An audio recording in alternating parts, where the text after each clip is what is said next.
to another episode of Rebel City Podcast. I don't know, was it 134? Episode 130, who knows? Okay, I think it's 134, maybe 135. Maybe. Been a few weeks, we've had COVID. Yeah. I don't think there's really much more to say about it at this point because we've all had it like multiple times now. We all know it was like a bad cold for a few days, and I'm still a bit but you move. I'm finding that the worst part about this time or this like catching COVID has been the fucking absolute inability to think, like brain fog and fatigue. More than the cold symptoms and it's like you rest up, it goes away, but I'm like, what's that? Like try to remember shit. It's been a fucking challenge. The physical exhaustion's definitely been something that me, Stacey and the Brain all experienced. We had it I think first week was Stacey, and then the Wayne caught it the day before Stacey got clear, and then I caught it the day before Alex got clear, so we had like a 3-week spell in the house where it's just been everywhere. Thankfully for the week that I caught it, everybody else has just had it, so I could just potter about the house and do whatever the fuck I wanted anyway, because what was I going to do, give them it again a week later, you know what I mean? So that was a nice wee change of pace, but other than that, it was unpleasant, and mostly because I think we were just about to start sort of ramping up a wee bit here, and I think in the coming weeks, let's get to the point where we're bashing it out every week now and see how we go, because I think we've pussyfooted about the edges a bit, and I'm a bit like, we need to move. It's kind of like shit or get off the pot time, I think, in that respect. So hopefully for this week on, we'll see a wee bit more of that consistency that we've been promising for a while now. Talking about and kind of like hoping for. I think obviously for where we left off a couple of weeks ago now, one of the big things we were talking about was the SNP leadership stroke sort of first minister election. Kind of went as we expected it to go. I think that 11% of the SNP voters voted for the Ash Regan nutter, was probably quite worrying considering our main policy was like a fucking independence thermometer in George Square to gauge when or no we're ready. Exactly. Like just absolutely fucking swivel-eyed lunatic bullshit. Like, so yeah, that 11% of the biggest political party in the country thought that she was the one is probably more worrying to me than the 42% odds that thought that Kate Forbes was the one, because it was probably a lot closer than a lot of people in the Youssef campaign would have liked. And again, probably shows that the SNP is significantly more conservative, small c, than probably quite a lot of people would like to admit to. She's done all right since it, she's done the whole, I won't run again after this and blah, blah, blah. And then she's out with a national newspaper article every week, you know what I mean? So who's this? Kate Forbes. She's now writing a weekly column for the National. Oh, really? And to be honest with you, she's been extremely complimentary of Youssef so far, because he's been doing the Grand Tour of Scotland and, making sure he gets to sort of every nook and cranny of the country to highlight good tech organisations and, various other things that Scotland can sort of hang its hat on, which I think is quite a good move, and clearly so does she. So she's been quite conciliatory, although she did refuse a cabinet position for rural affairs, because it was seen as a downgrade for finance minister, which in terms of prestige it probably is, but in terms of her and their knowledge of the sort of Highlands and Islands where she's from, I think it probably is an offer that made a level of sense. And, I don't think she has a lot of legs to stand on about how, she was offered that when she stood at the debates going, I would probably have him in my cabinet, but it wouldn't be at Hill. So, I mean, she basically signposted that she would almost certainly do the same thing to Youssef had she won. So I think all in all, it's kind of panned out quite fairly, kind of roughly as we expected. Couple of shocks. Just in the numbers, isn't it? In the numbers. Shocks in the numbers, but no shock in who actually won the race.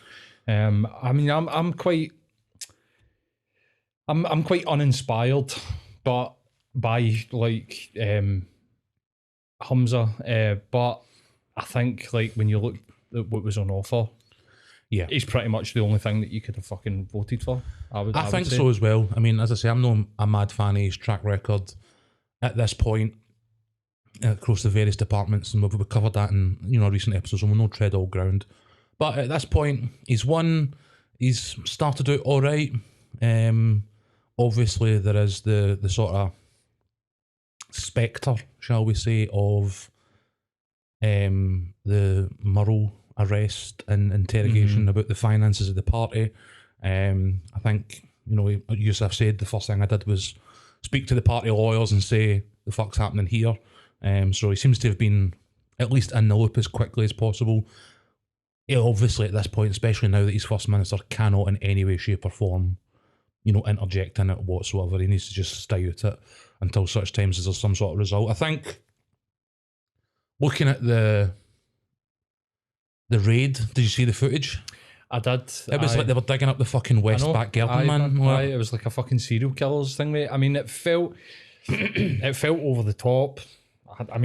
But see, at the same time, in the same breath, like, I don't know what these things generally look like. A financial fraud case to me would not normally require, 10 to 15, uniformed police officers. The picture of the guy in the back garden holding the secateurs and going as if, I want to know what that conversation was. There's a picture of one of the officers who was doing the search, holding like a pair of garden secateurs, for clipping roses back, and he was like pointing them at a colleague or whatever, as if to be like, he was asking some sort of question, and I was just like, I wonder what the fuck question you could possibly be asking here. Should have captioned it or something. There was like fucking Zoom footage of it's Peter Murrow, isn't it? Yeah. And they're like, he keeps on looking at the back garden and all that, and you're like, what do they think's happened here? Is this going to be like Brookside? They hoping they fucking left the patio? They had to deny that they dug up the back garden because people were pure, digging up the back garden, and like, no, we didn't, and they didn't, you know what I mean? But I mean, it kind of answers the question. I think I said, or I at least thought it, like, you did. But I said, like, why is there? In my mind, when she handed in her resignation, I was thinking, oh, okay, what's about to come out? Yeah. And it took a while, but it seems that, it's all happened after the leadership race, which... I mean, this story has been going on for a while, and again, it's one of those kind of like, oh, Christ, the worst person you know was right kind of moment about, I think a lot of the Alba-style nutters were very like, oh, where's the party money, Peter? For quite a while now. Mm-hmm. So again, yeah, they might have had a point. I still think they're nutters, but they might have had a point, you know what I mean? So you need to concede that. I did laugh on the day of the arrests that the police were obviously in SNP HQ, and a couple of the Alba types were like wandering by, the last shake, and I think it was it McAlpine or whatever it was, the other one, and yeah, just happened to be wandering by, no accidentally looking to bump into anybody for the press or accidentally end up getting quotes against the SNP or anything like that. And I did see Salmon get one in as well, where he was going to a meeting where the BBC were there standing at the door to wherever it was he was going, just coincidentally waiting on him showing up to be like, what's the script, Alex? And he's like, oh, I'm so disappointed in what the party's become, and blah, blah, blah. Fuck up. Aye. Like, take your 0.4% of the population and go and fuck off. Aye, you know what I mean? Like, I've got no interest in what he's got. No. You know what I mean?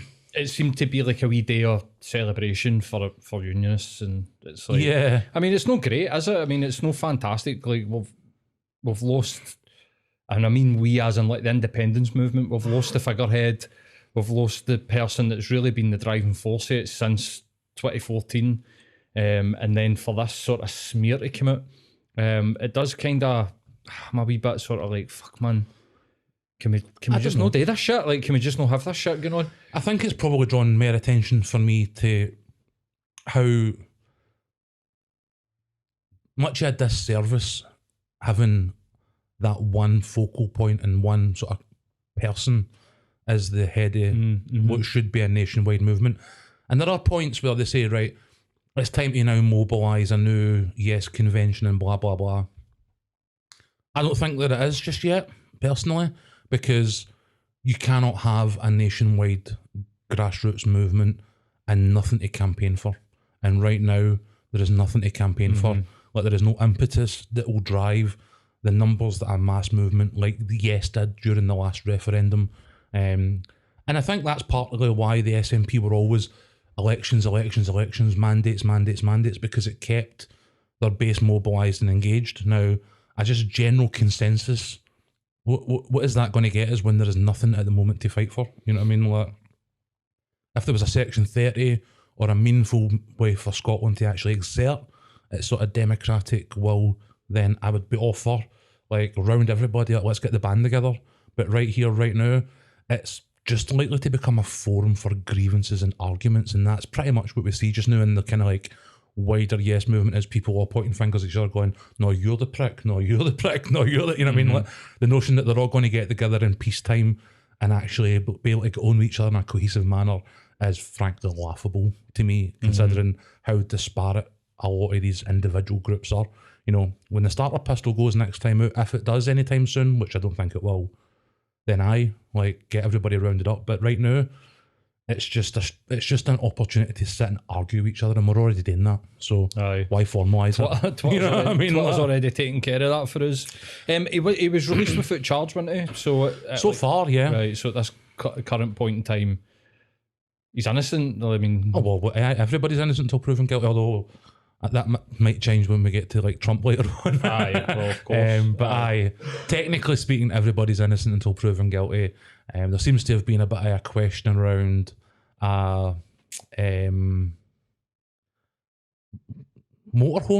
Winnebago so type he thing. like gave a loan to the SNP to buy It's been sitting parked outside his Moz house that Nicola Sturgeon the day has said was intended to be like a kind of battle bus for elections and stuff like that for the SNP. A battle bus? Well, I mean, that's kind of what they call them, isn't it? You know what I mean? Like the battle, get on the bus, and when you're out campaigning, that's kind of what they're referred to. Right, okay. Although they're usually actual buses and no like caravans. Bet you a shite campaign bus, wasn't it? It's kind of probably like a visual metaphor for like just how parochial Scottish politics can actually be at times, is that, you know, Boris has got a big red bus with 350 million on the back of it, and we've got a caravan that sits outside somebody's Moz house. You know what I mean? Like the portable library or whatever, you know what I mean? Classic Scotland. That's exactly what I got the imagery when they were like, it's a battle bus. It's like, I don't think that's the same ring as it does when you're in America and like Joe Biden's on like a 2-decker, like big silver Greyhound bus with like 50 members of staff on it, all with phones to the rear 24/7. Shows you the difference in politics, but doesn't it? Their leaders jumping about in a fucking 747 that's got the best pilot in the world in charge, and ours is driving the fuck, like you said, a Winnebago.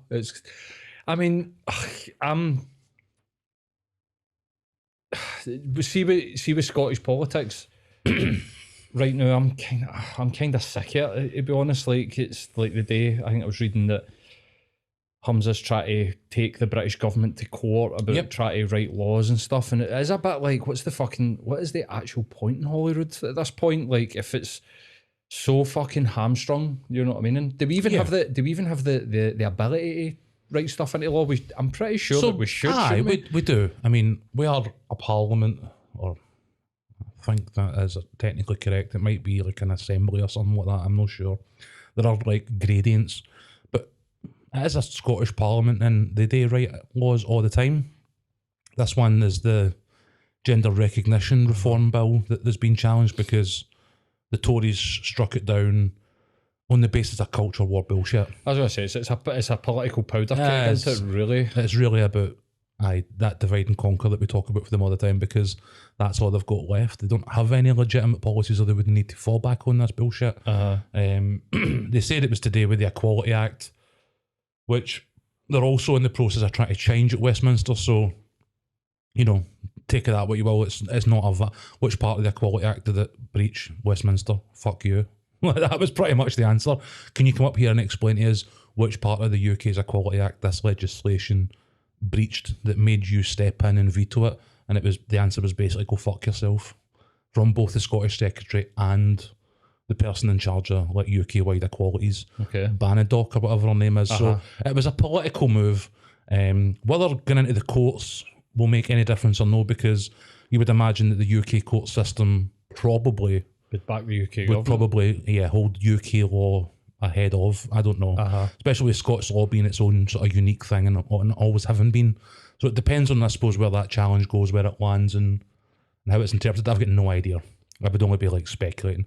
I would hope that any law that is meant to enshrine human dignity in our laws should be, you know, able to pass. But again, that is not the climate we live in right now. Aye, you know what I mean? So we'll just need to wait and see. Hope for the best. Aye, we never know. I mean, there was going back to the sort of SNP and was it 60 grand? Was that 600? 600 grand, right? Well, that was the figure I heard anyway. Right, aye. So 600 grand. I mean, there was a bit of a reaction of like, well, look at all the money that the Tories have, like, aye, what about skimmed off the top. And I mean, people are like 250 million quid, and like the scales are way bigger. I'm not really that interested in that. See if there has been some sort of theft that's happened. I think it should just fucking... Absolutely. Justice should be like fucking served. Really. And as much as I kind of almost naively said, no, I don't think so. And it's ironic that I did say, I think Sturgeon looked at Jacinta Ardern and went, oof, I'm having some of that. Like last week, one of the things Nicola Sturgeon said was, I looked at Jacinta Ardern and went, oof, I'm having some of that. So I was like, right, well, at least there was like partially right in that one. But at the same time, as you said, what's coming and a resignation and, the leadership election being nice and neatly tucked out the way with the former Justice Secretary taking charge. It does look dodgy as fuck. It looks really fucking dodgy. Like, and I hope that I'm wrong and hope that, the speculation's wrong, because I would hate to see somebody like Nicola Sturgeon's career tainted by this. And there is also, the potential that not everybody knows what their spouse is up to all the time. So maybe if there has been any impropriety, maybe she didn't know. She's going to claim she didn't know either way. Of course. Or do the smart thing and just refuse to make any sort of comment that goes against a husband and wife. You're not. I don't think you're legally obliged to like comment or testify against a spouse. I'm pretty sure. But for her own sort of point of view, she's come out, she spoke to the press at the front door saying, like, guys, my neighbours, give them a break. Like, fucking hell. She's still approaching this from a very sort of humanistic sort of a point of view. And I would assume that for her own image that she would continue to do that. But as I say, right now, it looks dodgy as fuck. Like really fucking dodgy. And I was disappointed with that because I had genuinely, no, let's park my cynicism for once. You know what I mean? And what I got for it was, waking up to confirmation that was really a silly thing to do. It's going to be a wait and see. I've not heard any further developments since. I've not heard any more rumours or anything, since the sort of couple of days. And as I say, those couple of days looked just ridiculously over the top. Now, if there's been financial crime committed, why get the books, get the computers, get the laptops. Why is there a 3-day operation at somebody's fucking 3-bedroom and like house? a forensic tent in the front garden and stuff like that? It just I think there was a deliberate choice to make the optics as negative as possible. But again, that's my personal opinion. I don't have anything evidentiary to base that on other than this looks and feels like fucking overkill. You know what I mean? I mean, I know we're talking about the whataboutery there. What I would say is that rather than being sort of, well, look at what they've done and why is this, I would rather look at it more like I'm happy at the fact that it's getting looked into very like vigorously, what I mean? And I think that the UK government should have everything that they do looked at the exact same fucking way. Oh, absolutely. And I think this is one of the things that as we like transition towards some of the Trump chat we're seeing in America is that the politicised sort of judiciary across the country is always something that I think has been seen as quite a negative because Trump with the Supreme Court loaded the Supreme Court full of his own fucking bams and messed with abortion laws and messed with whatever else it is. And, these guys are going to sit there, some of them for 40, 50 years. They deliberately picked people who were in their 30s and 40s all across the country because they wanted to fill the judiciary all up and down America with people who would be there for 30, 40, 50 years. That was a deliberate choice on his part. But now we're seeing, like in New York, in Georgia, and whatever else it is, prosecutory offices that are handled by Democrats now looking at them. Now, in the UK, one of the big issues we've got with Michelle Mone, with Dido Harding and track and trace and, PPE scandals and all the rest of it is that the judiciary is part of the establishment. Keir Starmer's out again at, Rishi Sunak doesn't care about paedophiles, when he was the guy in charge of, public prosecutions, when a huge amount of these 4,500 paedophiles walked free. Like, Sir Keir was there making those decisions and is now using it to beat somebody else about the head with, which was pretty fucking disgusting. But again, that's who the guy is. He's a disgusting liar, and he's going to just be replacing disgusting liars. So we shouldn't expect any different, you know what I mean? But the government and the justice system in the UK are like indelibly linked. You know what I mean? We see things like in Northern Ireland where British soldiers who are allowed to walk away for, murder, collusion and all the other things that happened there, because again, they were serving members of the British Army. The British Army is another arm of the British establishment, just the same as the justice system is. And there is those pathways and those interlinking sort of relationships and conversations that happen that keep people in and out of court, depending on what the government of the day ultimately thinks.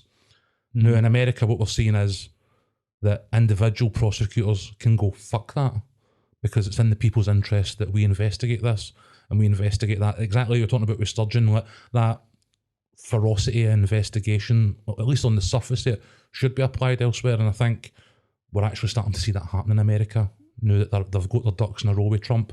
Starting to get to a point where, are they going to have enough time to do it? I mean, he's not going to win the election. He's polling at like 25% outside his absolute cult. You know what I mean? So even if he runs, he is a 100% going to get beat. So he's not going to be able to get into the White House and pardon himself the way he was talking. It's all bullshit. But even today, he's like, if I'm convicted, I'll still campaign. You're like, dude, on your easy, on the smallest set of charges you're facing right now, the tariff is up to 130 fucking years in jail. The notion that you are going to run a political, he thinks that even if he's convicted, they're not going to jail him. Like, if these guys convict you, you are 100% going to fucking jail. Like, it's not going to be for 130 something years. So what they try to get him on? Like, what's going on? Everything. What's he done? Like, so the one that's been in the news the last week has been kind of promoted as like the paying off porn stars for sex. So he had an affair with a Playboy bunny 4 or 5 years before the election. He had then with Stormy Daniels a couple of years before the election as well.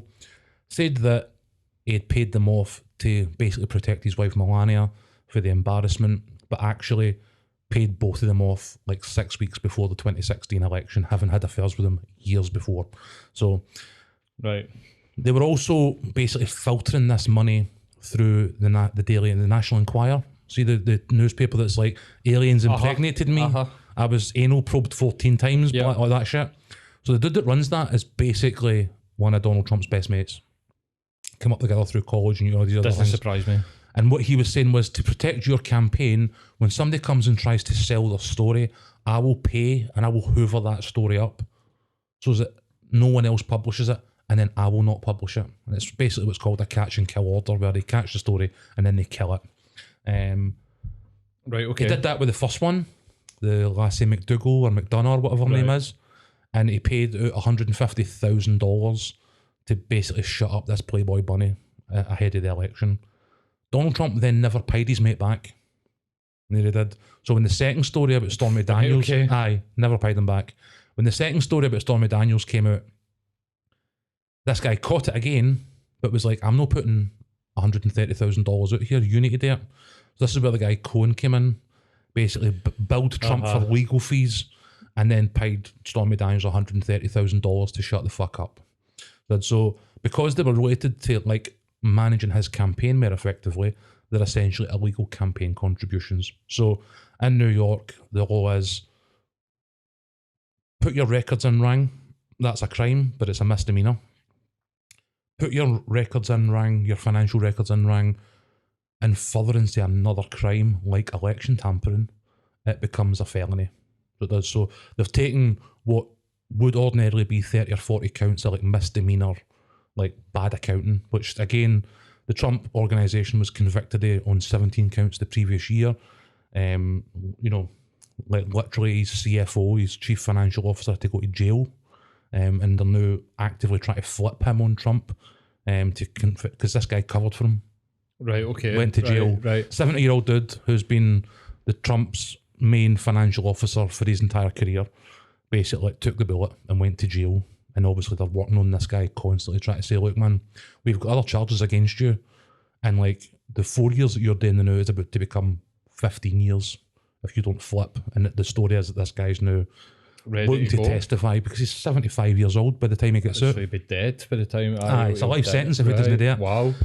So they've taken these like misdemeanors, framed them in the election because that's what they were there. They were there to, you know, basically like let him no take election hits in 2 weeks before the election. And they've turned them into felonies. And as I say, if he's convicted on all counts, which I don't think is likely, because some of them have got questionable statute of limitations and stuff like that, where because of COVID, some of the statutes of limitations were extended by a couple 100 days. So there's stuff that does fit in, stuff that doesn't, stuff that's stronger than others. So of the 34 counts, he is banky rights and some very technical elements.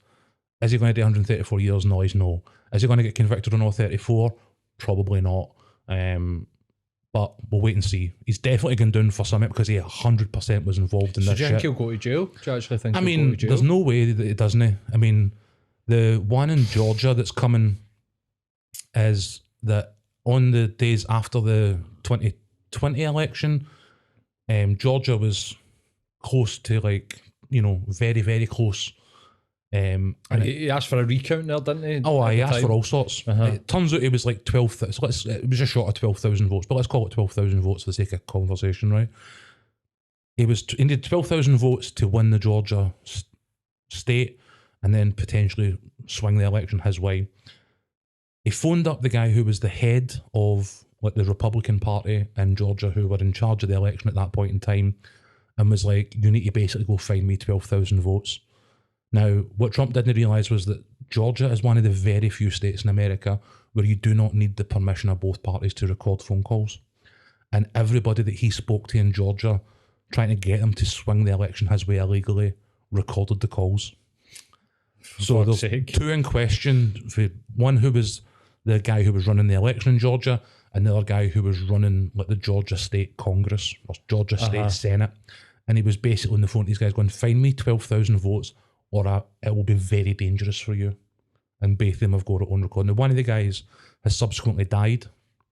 Just whatever. It wasn't even dodgy or anything, he just died. But the recording was already out there. So now in Georgia, they have him on record actively threatening election officials to basically tamper with the end result of the election. So he is fucked, like, on election tampering. There's the Mar-a-Lago stuff with the stolen documents. So he was told, you know, you need to basically return all these documents at the end of your presidency. He was like, oh, no worries, sound. And then took like thousands of documents to Florida with him. The guys in charge of that went, hold on, you took the documents? And he was like, no, I didn't. And they're like, no, man, come on, you fucking did. And they were like, right, let me have a look. And he sent his lawyers to like check, quote unquote, and then sent them back saying, oh, do you know what, we found some, actually, here you go, and handed over like a tiny amount of what he had.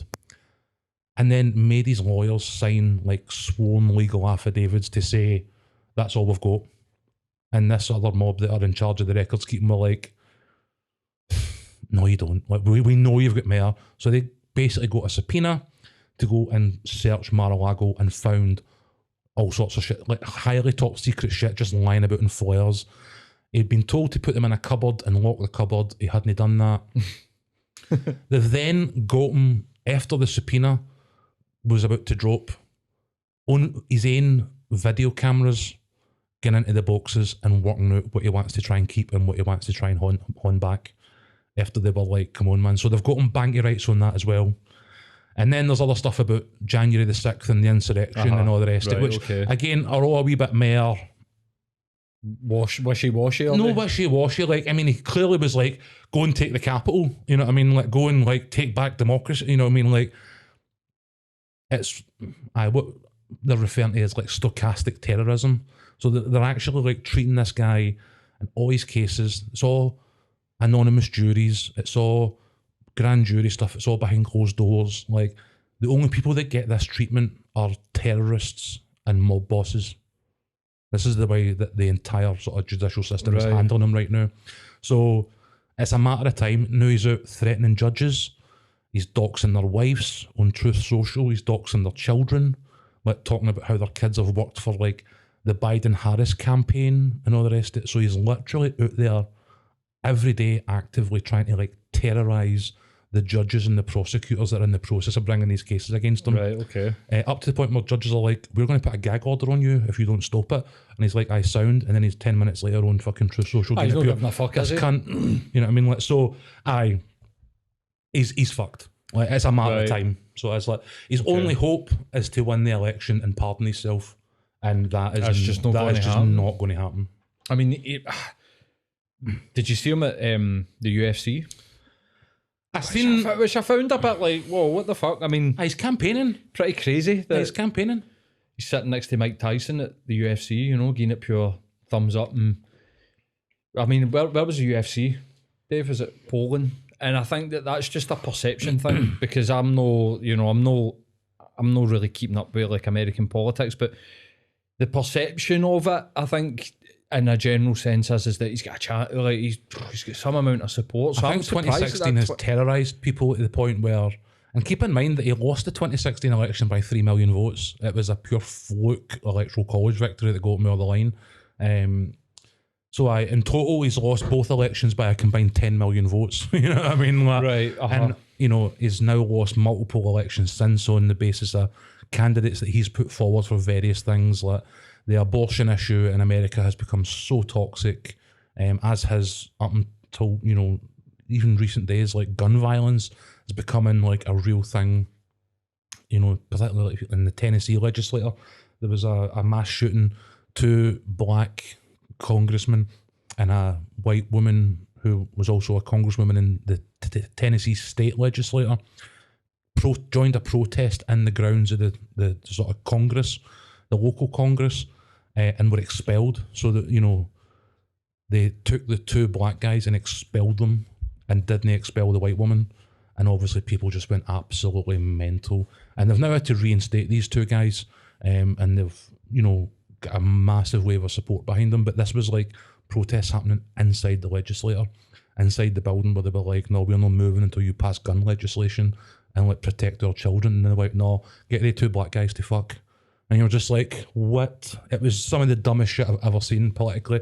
But that's kind of where America is now, is that they're legislating against stuff that people don't want. So, and it's kind of like, it's like what's going on in the UK, they know on steroids. So it's like, it's where a lot of these guys like Braverman and that are getting their cues for. So that if they just talk the right game, they can basically do whatever the fuck they want. And it's bullshit. And electorally, they're going to pay the price because, as I say, like the other day there in, I think it was Milwaukee or something, they swung the Supreme Court, the state Supreme Court, Democratic for the first time in 15 years. And it was because the woman who won the seat went out and campaigned on abortion rights. Like their like policy platform is so toxic that even without Trump, they're going to be lucky. I mean, states like the state and the Supreme Court justice was nominated in is gerrymandered to the point where at the last general election, the Democrats won something like 55% of the votes, and it resulted in less than 33% of the seats. You know what I mean? So they actually won the popular vote in that state by like 20 points, but actually got like 30% representation after the bracket. Okay. So I mean, even in these heavily gerrymandered systems, people are going to enforce, and it's students. See, the young people, like they've started registering like election polling booths in universities, and the turnout in these universities is hitting like 85-90%. Like queues of students all in the street and up the block wanting to vote these cunts out all in the country, and that's before Trump. You know what I mean? And he is bleeding. Every time something else comes out, he bleeds 2%, 3%, 5%. You know what I mean? Like, to the point where he's now 25% approval rating, and that's like George Bush at the end of the Iraq War numbers. Right, when Obama took over. Right. You know what I mean? Like, so this is like the worst presidential ratings in history, and he's already got them out of office. You know what I mean? Like, it's kind of, I mean, the parallels between here and there with the Tories and the Republicans there's kind of the same, isn't it? It's Aye, because Republicans are burning everything down on the way out the door, and that's exactly what the Tories are doing here. Look at that fucking Theresa Coffey nutter the other day. They're out, 2 thumbs up outside an estuary. You can swim in this, and you're like, no comments, nothing, no journalists, Twitter post, no comments, there was no right to reply to it whatsoever. It's all just so stage managed. And at the same time, while she's out there getting it 2 thumbs up, while the rest of England swims in literal shit, like the water companies are paying out fucking bonuses for like environmental protection to their directors, like millions and millions of pounds of fucking bonuses this week to the guys running the water companies, while people in England literally can't go and like paddle in the beach without fucking swimming and shit. You know what I mean? Like, so there is a very like close parallel. Like, one, the two of them are absolutely rife with fascist ideology, like that they can just bully and manipulate and culture war their way out of this. Aye. They're going to. Trump's already come out and said that he would make it illegal to be trans if they're trying. Yeah. Well, I actually think that that's a very, very sort of nice way of saying what he said. Did he not say that he would aim to wipe them off the face of the planet? I mean, I would not be surprised. That's exactly what his base want to hear. So it is, and it's exactly what the nutters that are feeding off of American money here want to hear as well. Because a lot of the culture war bullshit that comes from, or the direction of trans people in the UK comes off of American evangelical money. You know what I mean? Like, and they're using money to spread bullshit. And I think you see it as well in a lot of the politicians that, you know, people that are all of a sudden like finding, you know, religious beliefs and stuff like that, you know, people, I found it interesting the other day, was it Easter Sunday? And like, it was just a parade of just the most horrible bastards, the most unchristian cunts you've ever come across in your life, you know, all that. Jacob Rees-Mogg, he is risen. Yeah, I would fucking hate you.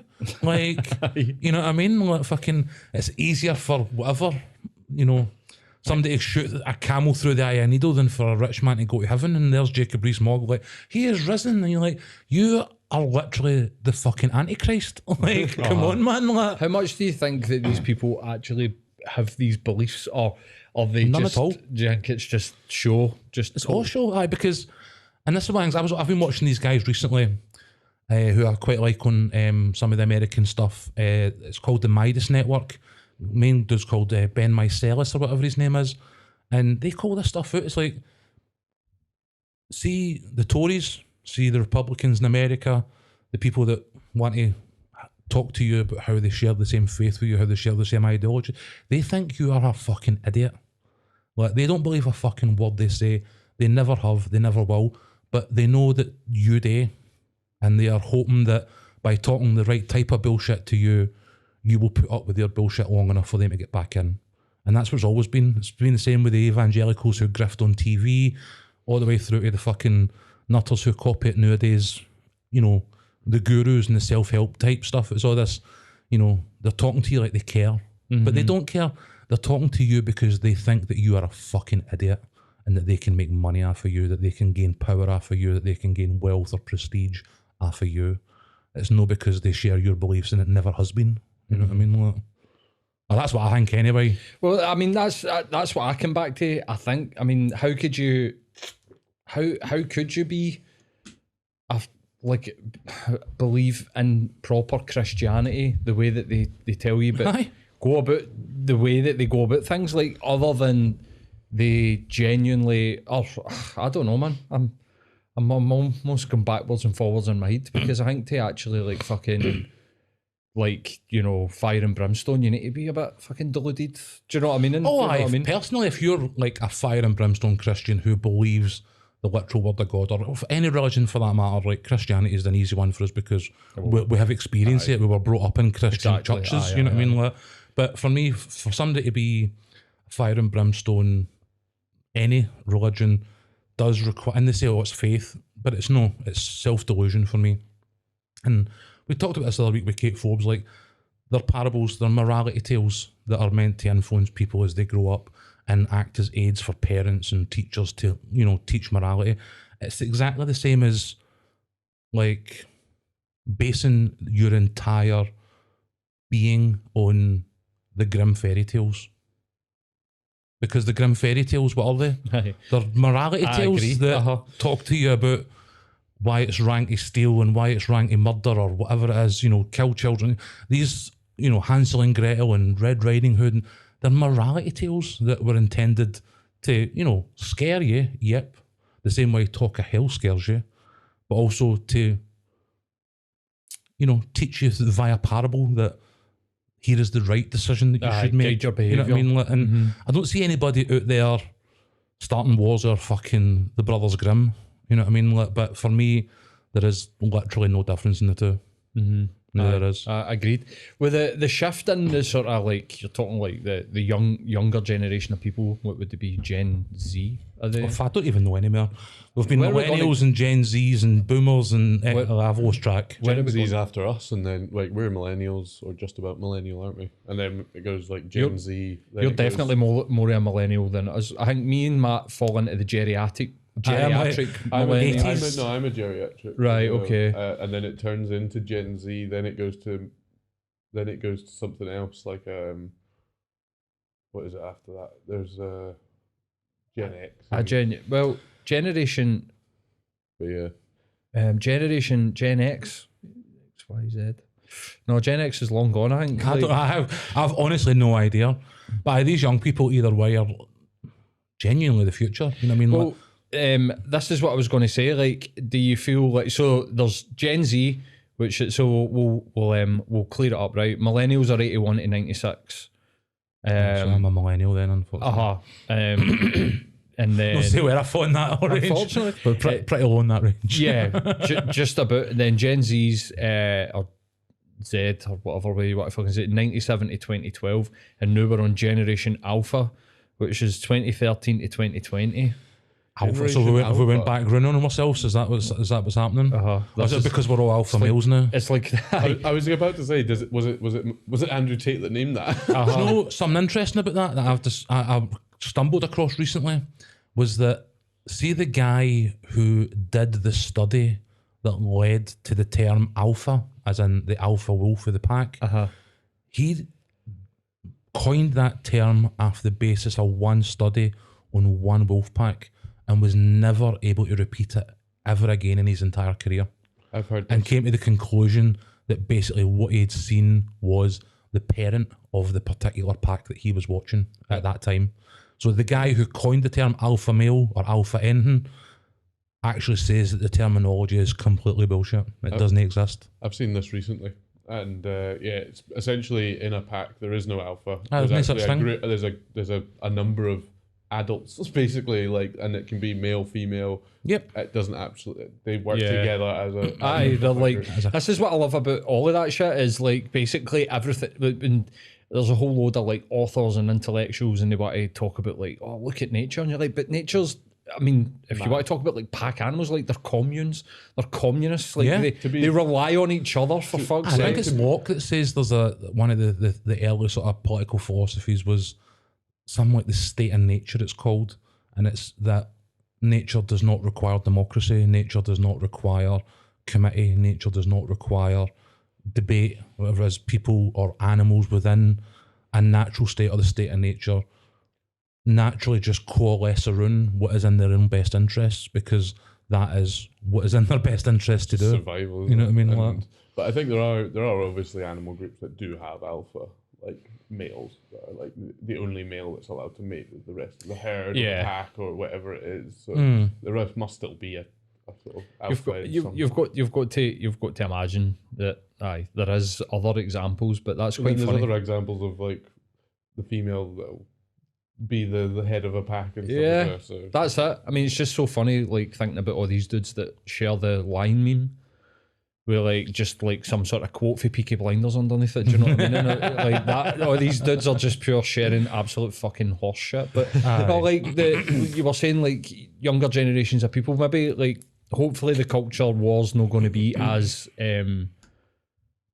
influential in their thinking. I think it's already starting to lose its shine with a lot of people, like, especially when you look at what's happening in America. People are fucking sick of it. Like, they're sick of hearing about why they can't do gun control because this person's a dick, or they can't do, you know, abortion because God or whatever the fuck, you know what I mean? Like, people are fed up with it. People are, and I think this is something that we need to be doing, Mary, is like calling this shit out and actually being a wee bit less sort of mealy-mouthed about it. I've been quite inspired by some of the American guys, particularly the guys on like the Midas Network and stuff like that. They're just going out there and being like, fuck the pleasantries that we normally have. And I know our language is often colourful, but I know that we also do sometimes kind of allow some of that base sides bullshit. You know what I mean? Like, and a lot of what I'm seeing now is for people, like, the stuff that I'm really like, oh man, these guys have got it, is the folk that are like, fuck base sides. Like, there is no balance when it comes to fascism. There is no balance when it comes to discrimination. Like when Jeanette was in for Call It Out, she was like, they talk about, why don't you sit down with the Orange Order? And you're like, well, you're not asking black people to sit down with the KKK because there is no balance in racism. Why should there be balance in religious sectarianism? Why should there be balance in fascism or, you know, misinformation or any of these other things that we know are damaging, that we know are actively being used as tactics against us? Would we lose by saying, fuck the pleasantries and be like, no, that is bullshit? And I'm like, do you know what?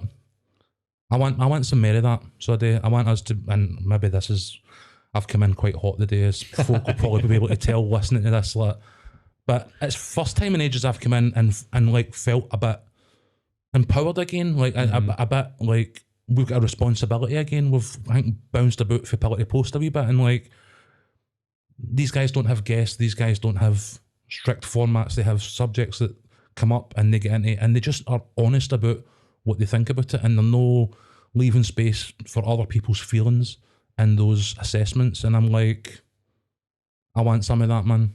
So because I don't think we've done enough yet. I don't think any is doing enough yet. You know what I mean? Like any of the sort of podcast community, is that even a fucking thing? Too busy trying not to offend people. Like, can somebody listen to us anyway? Who the fuck cares if they offend anybody? That's it. If you've got a niche audience of people that maybe like more people will listen to us because they're like, listen to these fucking guys. You know what I mean? Like, absolutely. I mean, like, to go back to what you were talking about, you touched on it earlier, and I think it's something that I would like to talk about, is that the Labour Party seem to be taking a more populist stance. Oh my God. Like the last 2 or 3 weeks, it's been like, what the fuck is going on? Yeah. I mean, they look like I don't think there is anything that they could say or do that would stop them from winning like a UK election at this point. But why are they, like you said, the tweet? I mean, Twitter are having to like fucking basically like almost fact check the Labour Party. Fact checked half a fucking Elon Musk. That's how bad you were. I think Starmer himself is he doubled down on it, and he's made there's been another. I think there was a comment about. I think there was like a sort of veiled sort of dig at sort of the trans community, or like try to get in on this, like a guy that marched at the front of Pride with Angela Rayner, who's now telling you now is not the time for trans rights. You're like, fuck you, guy. I mean, I think, like, you know, opinions aside, I think people know what we think about like human rights and the rights of trans people, and but why the fuck is the Labour Party making this slide? I don't get it. It's like, you are a shoo-in to be elected. You don't, you know, like, I think we've also said in the past, play them at their own fucking game. Come out and say shit, and then get your foot in the door, and then just go, fuck you, we're not doing it. I don't think that's what's happening. I don't think that's what's happening either. It just feels like, I think so many traditional Labour voters, particularly in the north, like the Red Wall type sort of areas, were moved by Brexit and the racism, the inherent racism that Brexit was based on. That it's kind of shook the Labour Party to its core a bit, because I think now, doing the maths, Starmer's going, well, we can take the 3 million extra people that voted for us under Corbyn and still lose to basically racist, openly racist policies, and we can keep banging our head off the door here, or we can say to those 3 million people who didn't win us the election, bye, fuck off, and concentrate on mopping up the racists, because they're fed up with Tories messing with their wage packets. They're fed up with Tories, you know, messing with the cost of living and all these other things, and focusing on the sort of right and centre right of the UK political spectrum, because that is what wins elections, because that is what has kept the Tories in power for 12 years.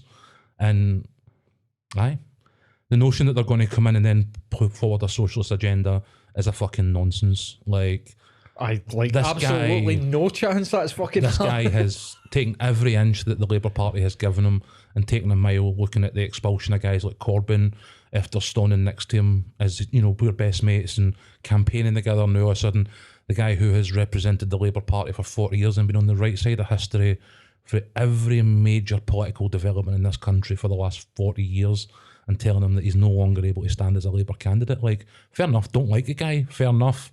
Like, limit his ability to influence the party if that's what you do when you win. Like, obviously that's politics, but like, to say that this guy is now no longer fit to represent the Labour Party shows you the levels and the depths at which they're willing to go. And like, Rachel Reeves, she's a fucking boot.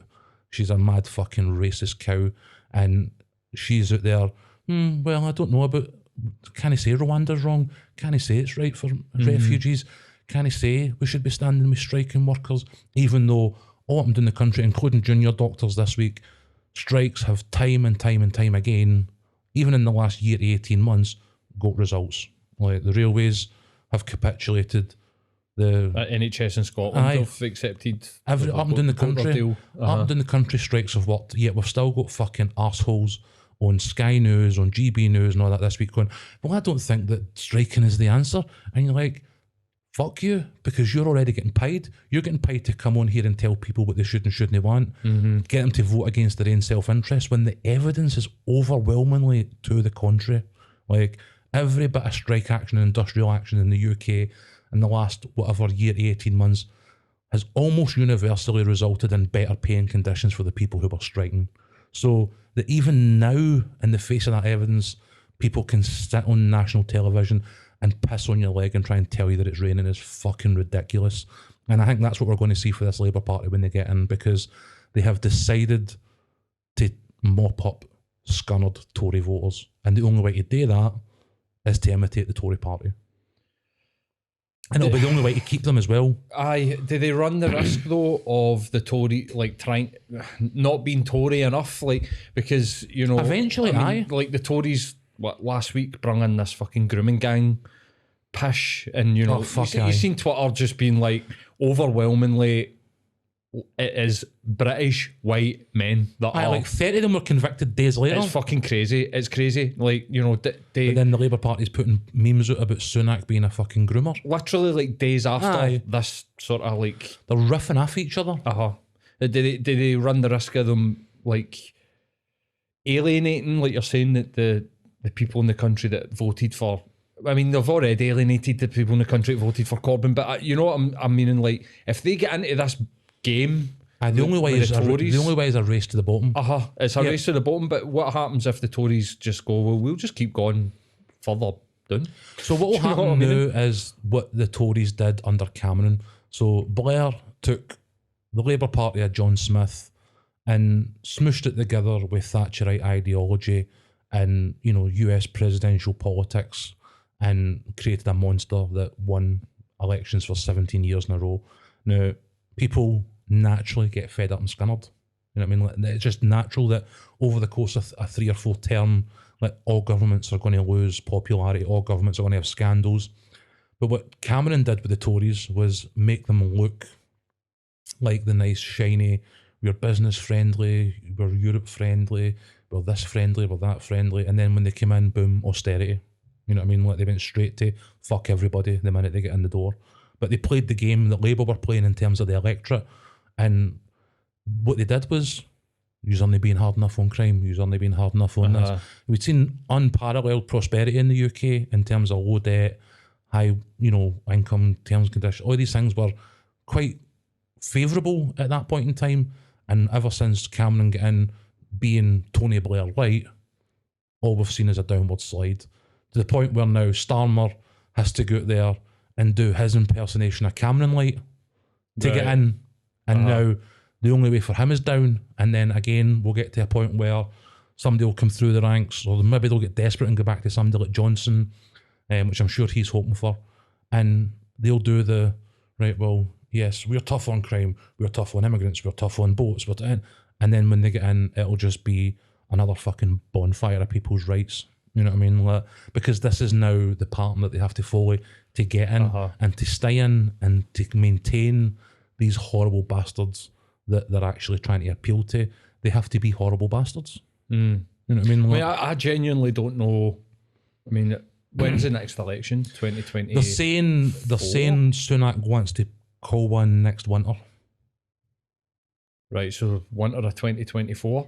When That's does what it? they're saying the When other would the next actual one? Like, if he didn't call it, I think it would probably be like the May or something after in 25. right? Okay, 2025. Okay, why date in winter? Is that to stop people going out and voting? Well, Like, they've already changed deliberately? they've already changed the voting rules in England, where you now need government mandated, like in the last, or in the upcoming, council elections at the start of May, you now need government issued identification to vote.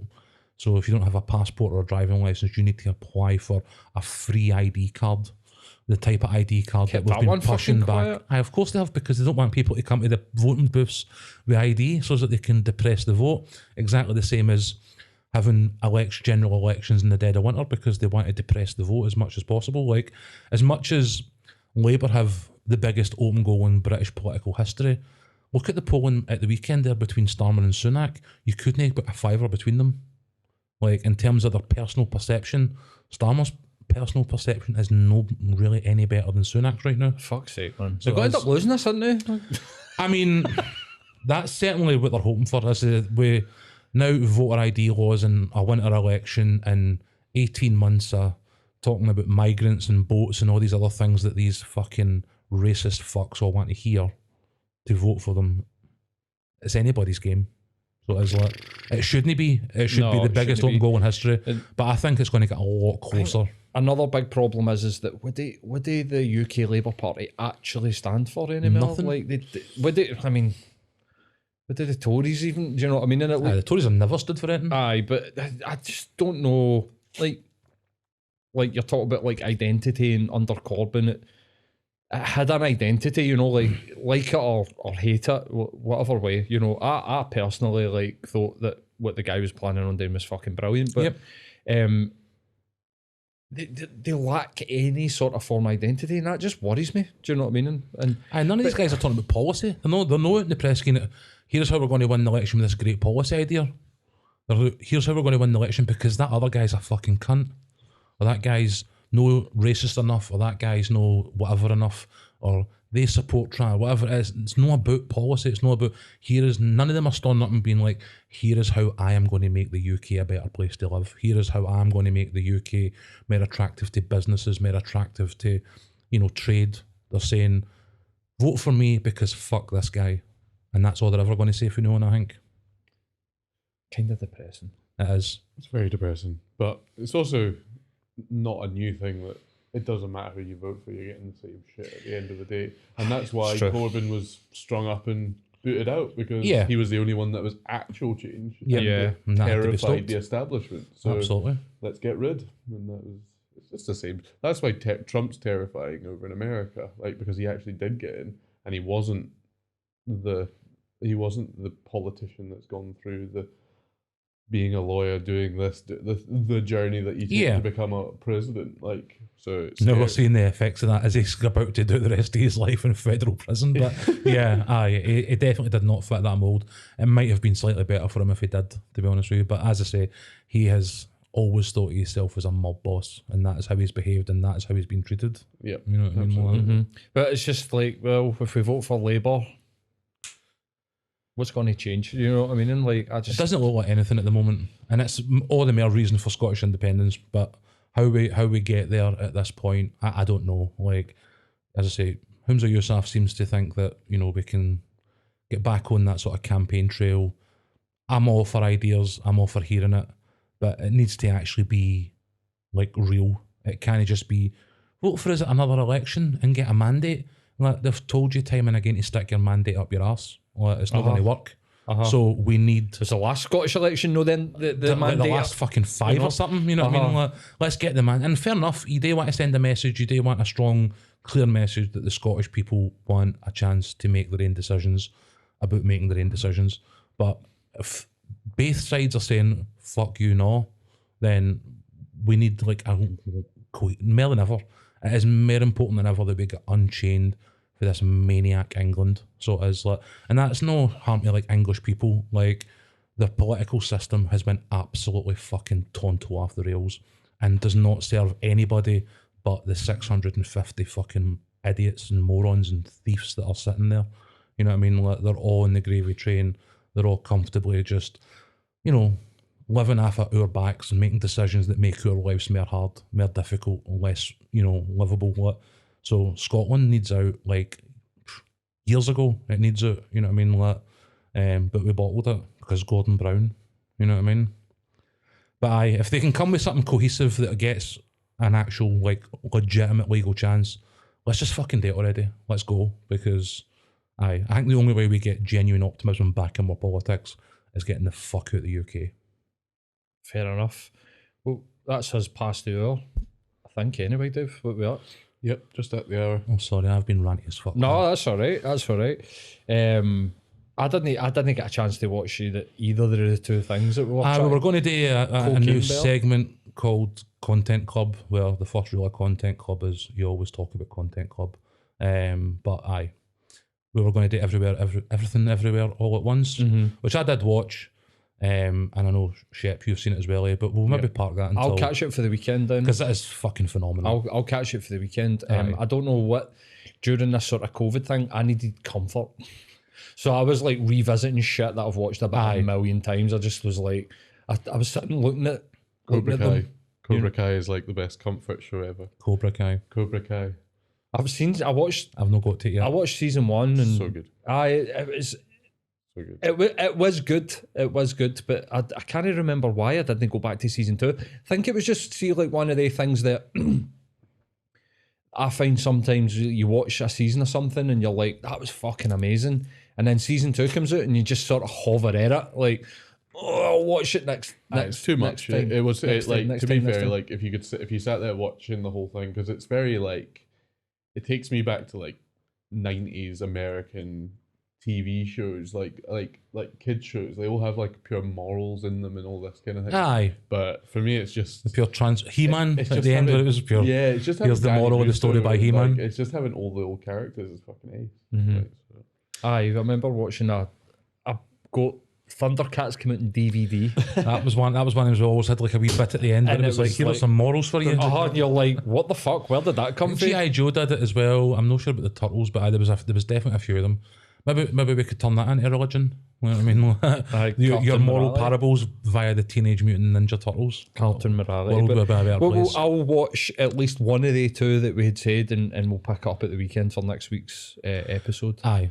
We'll definitely get back on the weekly hangout, and hopefully this time next week I'll be less ranty. And no, I liked it, mate. I liked the angle. Punch something. Just